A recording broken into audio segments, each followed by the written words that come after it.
जो urinary tract infection होता है ये दो प्रकार का होता है।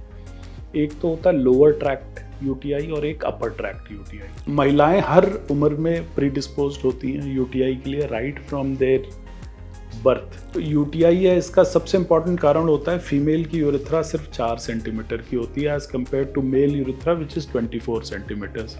सो मेंस्ट्रुअल हाइजीन में क्या होता है कि ब्लड जो होता है वो बहुत बढ़िया कल्चर मीडियम होता है बैक्टीरिया को ग्रो करने के लिए।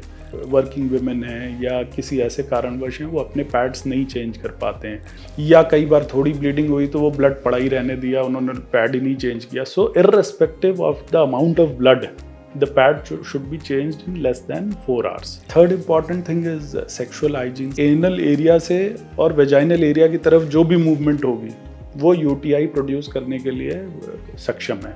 जब भी इंटरकोर्स होता है तो जो वेजाइना में बैक्टीरिया होते हैं या यूरेथ्रा में मसाज हो जाते हैं ब्लैडर के अंदर। So it is a good practice to pass urine after sexual intercourse. अगर इंटरकोर्स किया और उसके बाद वैसे ही सो गए then the tendency to develop UTI will always be more. Urinary tract infection महिलाओं में बहुत कॉमन है। यूरिन इन्फेक्शन भी इसे कॉमन भाषा में कह दिया जाता है। यूटीआई महिलाओं में क्यों होता है, रीजन क्या है, क्या इससे बचा जा सकता है और अगर हो जाए तो क्या करना चाहिए? आज इस पर बात जाने माने यूरोलॉजिस्ट डॉक्टर प्रियदर्शी रंजन जी हमारे साथ हैं, उनसे बात करते हैं। Welcome sir. Hello ma'am, thank you. So urinary tract infection UTI महिलाओं में, लड़कियों में, इवन यंग गर्ल्स में भी मैं देख रही हूँ बहुत कॉमन है।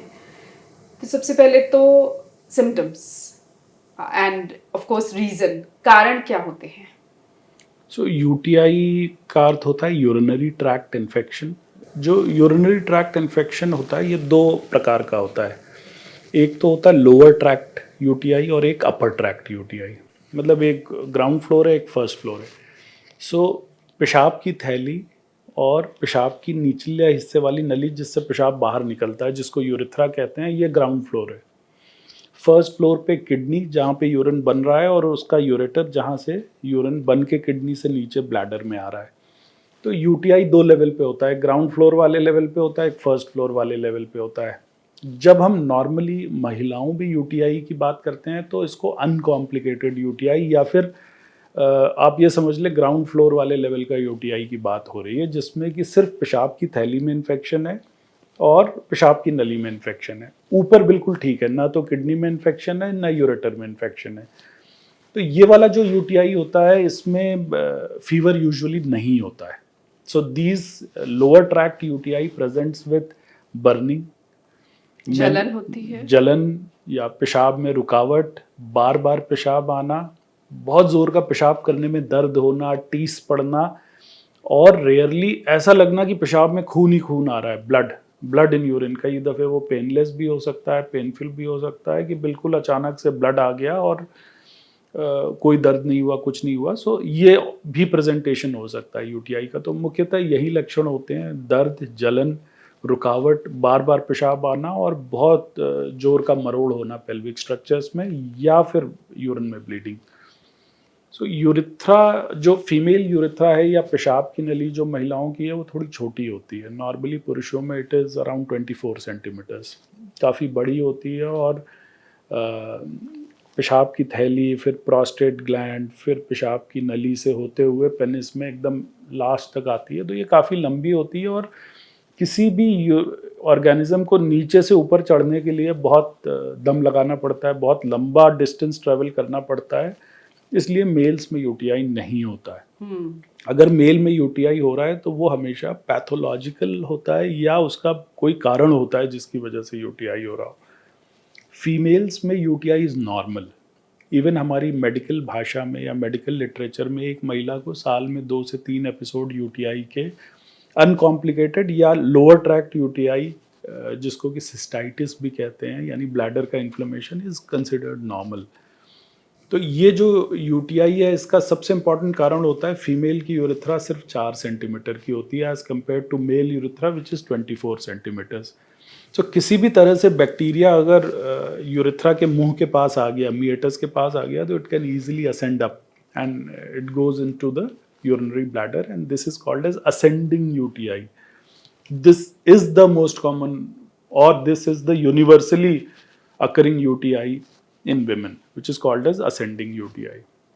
सो रीज़न क्या होते हैं इसके लेकिन? सो महिलाएं हर उम्र में प्रीडिस्पोज्ड होती हैं यूटीआई के लिए right from there birth to a toddler, to a school going child, to a young adolescent, to a married woman, to a post delivery or at the time of pregnancy, after the delivery, or during the menopause, or in the elderly age group. तो हर age group में महिलाओं में infection काफ़ी common होता है और जैसा मैंने बताया कि 2 से 3 एपिसोड एक साल में नॉर्मल माने जाते हैं. इसको हम लोग बहुत ज़्यादा ट्रीट भी नहीं करते. अगर किसी महिला में 4-5 से ज़्यादा एपिसोड हो रहे हैं साल भर में, देन दैट्स इज कंसिडर्ड कि कोई प्रॉब्लम है, तब हो रहा है. सो जैसे बच्चों में बहुत से तरह के रीजंस होते हैं, पॉटी ट्रेनिंग, टॉयलेट ट्रेनिंग है, या डाइपर चेंज है, ये बहुत से तरह के कारण होते हैं.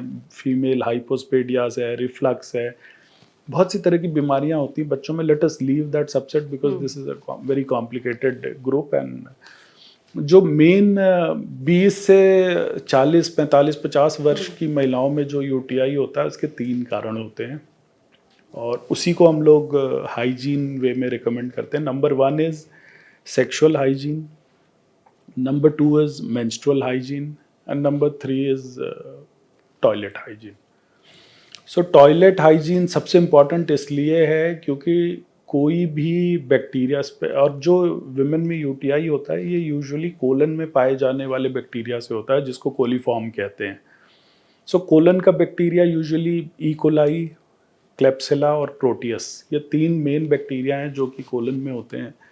और ये कोई भी संक्रमण, कोई भी इन्फेक्शन, अगर पॉटी से किसी भी प्रकार का इन्फेक्शन वेजाइना की तरफ आ गया, फीमेल्स में जो पॉटी का रास्ता होता है और वेजाइनल ऑरिफिस वो बिल्कुल पास होते हैं. तो जरा सा भी अगर इन्फेक्शन पीछे से आगे आ गया तो तुरंत यूटीआई हो जाता है. तो इससे बचना है. इससे बचना. और सबसे कॉमनेस्ट कारण जो है विमेन में वो है टॉयलेट ट्रेनिंग. टॉयलेट ट्रेनिंग इसलिए कि जो ज़्यादातर घरों में एक तो कमोड लगा होता है और उसके साथ साथ जेट पंप लगा होता है, which is almost there in 99% of the houses. So jet pump का मूवमेंट हमेशा पानी का पीछे से आगे की तरफ होता है. सो अगर जब भी पॉटी जा रहे हैं, उसके बाद जब क्लीन करने के लिए जब भी वो जेट पंप का यूज़ करते हैं, तो जो पॉटी से लेडन पानी है, एक ड्रॉप में मिलियंस ऑफ बैक्टीरिया होते हैं, वो पानी सारा का सारा आगे वेजाइना की तरफ आता है, या जब वो खड़े होते हैं तो अंडर गारमेंट्स पे गिरता है. सो ये सबसे कॉमनेस्ट कारण होता है यूटीआई का, that happens because of the jet pump. और मुझे लगता है ये बिल्कुल लोगों को, बहुत लोगों को नहीं पता. मैं ये नहीं कह सकती बिल्कुल नहीं पता, लेकिन बहुत लोगों को ये बात नहीं पता कि जो जेट आप यूज़ कर रहे हैं वो यूटीआई का कारण लड़कियों या महिलाओं में हो सकता है. सो अब उससे बचना बहुत ज़रूरी है. और होता क्या है ना कि कई बार उस घर के मेल्स भी वही पॉट यूज़ कर रहे हैं और फीमेल्स भी वही पॉट यूज़ कर रही हैं, और मेल्स कई बार यूरिनेट कर रहे हैं तो उसी के ऊपर उनका यूरिन गिर रहा है, जो जेट पंप का नोजल है. जो पॉटी कर रहे हैं तो उसमें भी बैक्टीरिया चारों तरफ उस पर कोलोनाइज्ड हैं. सो उसकी वजह, that is the main source. And more than 70-80% women में the moment they change their toilet habit, UTI disappears. The incidence of UTI decreases. This is the first and the most important thing which I tell to my patients, and I've seen it practically. लगभग 70-80% महिलाओं में जहाँ उन्होंने toilet habit अपनी थोड़ी सी ठीक की, उससे ये बिल्कुल ठीक हो जाता है. वेरी तो इंपॉर्टेंट. हाँ, पानी तो जेट की जगह आप दूसरे, इसको हैंड फॉसेट लेना चाहिए. हाँ. जो हाथ में लेके, और जो क्लीनिंग है, cleaning should be from front towards the back. हाथ जो है वो पीछे से आगे नहीं लाना है, वो आगे से पीछे ले जाना है, ताकि जो गंदगी लगे हाथ में वो पीछे की पीछे ही रह जाए, उसको वेजाइना के पास नहीं आना चाहिए. अगर वो वेजाइना के पास एक ड्रॉप भी पानी आएगा तो वो बहुत पूरी तरह से सक्षम है एक भीषण यूटीआई का रूप लेने के लिए. तो उसको बड़ा केयरफुल रहना चाहिए उसके लिए. तो यूज़ ए जेट पंप और use a tissue paper two wipe. Tissue paper से पीछे क्लीन करें और पीछे का पीछे ही क्लीन कर लें. उसके बाद ये ले लें, हैंड फॉसेट ले लें या नहा लें, व्हाटएवर इज़ बेस्ट सूटेड. तो टॉयलेट हाइजीन बड़ा इम्पॉर्टेंट एस्पेक्ट है. सेकेंड इम्पॉर्टेंट कारण है मेंस्ट्रुअल हाइजीन. सो मेंस्ट्रुअल हाइजीन में क्या होता है कि ब्लड जो होता है वो बहुत बढ़िया कल्चर मीडियम होता है बैक्टीरिया को ग्रो करने के लिए. सो जो फर्स्ट 2 डेज़ ऑफ मेंस्ट्रुएशन होते हैं जिसमें ब्लड फ्लो हैवी होता है, उसमें कई बार वर्किंग वुमेन हैं या किसी ऐसे कारणवश हैं वो अपने पैड्स नहीं चेंज कर पाते हैं या बहुत हैवी वाले पैड्स ले लेते हैं, पीरियड पैंटीज़ ले लेते हैं। तो इससे क्या होता है कि वो पूरा दिन भर 4, 6, 8 घंटे वही सेम पैड पहने पूरे दिन निकाल दिए, या कई बार थोड़ी ब्लीडिंग हुई तो वो ब्लड पड़ा ही रहने दिया, उन्होंने पैड ही नहीं चेंज किया। So irrespective of the amount of blood, the pad should be changed in less than 4 hours. 4 घंटे में हाँ, उसको जिनको भी पीरियड्स हो रहे हैं, लड़कियां या महिलाएं, यूटीआई से बचना है तो हर 4 घंटे में पैड चेंज करें। पैड चेंज कर लेना चाहिए, बिकॉज ब्लड जो होता है, ब्लड बहुत ही रिच कल्चर मीडियम है बैक्टीरिया के लिए। उसमें एक बैक्टीरिया भी घुस गया तो 1 मिलियन विद इन आवर्स वो पहुंच जाएगा। सो वही चीज़ असेंडिंग इन्फेक्शन में चली जाएगी। So important is to have a good menstrual hygiene, to change the pad regularly. Third important thing is sexual hygiene. Sexual hygiene मैंने जैसा आपको बताया, बिकॉज मेल पार्टनर की हाइजीन कैसी है, उसकी हैबिट्स कैसी हैं, कितनी गंदगी है शरीर में, और फीमेल पार्टनर की लोकल हाइजीन कैसी है, इस पर बड़ा डिपेंड करता है, और किस तरह की उनकी सेक्शुअल प्रैक्टिसेस हैं। मैंने आपको बताया कि एनल एरिया से और वेजाइनल एरिया की तरफ जो भी मूवमेंट होगी वो यूटीआई प्रोड्यूस करने के लिए सक्षम है। तो उन प्रैक्टिसेस को थोड़ा सा अवॉइड करना चाहिए, कंट्रोल करना चाहिए, और specially women should always void after intercourse. जब भी इंटरकोर्स होता है तो जो वेजाइना में बैक्टीरिया होते हैं या यूरेथ्रा में मसाज हो जाते हैं ब्लैडर के अंदर। So it is a good practice to pass urine after sexual intercourse. अगर इंटरकोर्स किया और उसके बाद वैसे ही सो गए, then the tendency to develop UTI will always be more. So एक तो यूरिन जरूर जाएं और क्लीन करें खुद को, हर महिलाएं आफ्टर इंटरकोर्स। और हनीमून सिस्टाइटिस क्या है? Honeymoon cystitis is a type of UTI जो कि यंग कपल्स में शादी के बाद देखने को मिलती है, बिकॉज उनको उतना सेक्सुअल हाइजीन का आइडिया नहीं रहता, उनको इतना ये सब मेजर्स पता नहीं होते, तो इसलिए all of a sudden after marriage या whenever the lady becomes sexually active, she develops recurrent UTIs. This is because of unhealthy sexual practices, and the moment they learn the proper way of having an intercourse, then these things disappear. अब UTI, urinary tract infection में कब treatment की ज़रूरत होती है? ये तो कुछ तो हो गया कि आप हाइजीन प्रैक्टिस के साथ साफ सफाई रखकर यूटीआई से बच सकते हैं। अब कुछ क्या, अब और भी कुछ गलतियां हैं जिनकी वजह से, कहते हैं कई बार कम पानी जो पीते हैं, क्या तब भी यूटीआई होता है? नहीं, कम पानी पीने से यूटीआई तो नहीं होगा, लेकिन यह है कि बहुत कॉन्सेंट्रेटेड यूरिन हो जाता है। जब भी यूरिन पास होता है, it flushes out lot of pathogens outside the body. तो पानी ज़्यादा पीना सदैव एक अच्छी बात है। कम पानी पीने की वजह से क्या होता है कि ब्लैडर में यूरिन बहुत देर तक रुका रहता है, बिकॉज जब आप ज़्यादा पानी पीते हैं तो you flush out that urine in with in 4 hours. जब कम पानी पियेंगे तो थोड़ी मात्रा में यूरिन बनेगा और वो 6 घंटे 7 घंटे लगेंगे उस ब्लैडर को फिल होने में। So whenever the urine is there in the bladder for more than 5-6 hours, there is a tendency for bacteria to multiply. जितना ज़्यादा समय वो रहेगा यूरिन उसके अंदर, उतना ज़्यादा उसमें बैक्टीरियल मल्टीप्लिकेशन होगा और उतना ज़्यादा चांसेस होंगे यूटीआई होने के। और हमने इस पे पहले भी बात की है कि ज़्यादा लॉन्ग आवर्स तक, बहुत लंबे घंटों तक यूरिन होल्ड नहीं करना है, क्योंकि उससे भी यूटीआई के चांसेस बढ़ जाते हैं। So this is the reason. Right. तो अब कभी ट्रीटमेंट की भी ज़रूरत पड़ती है?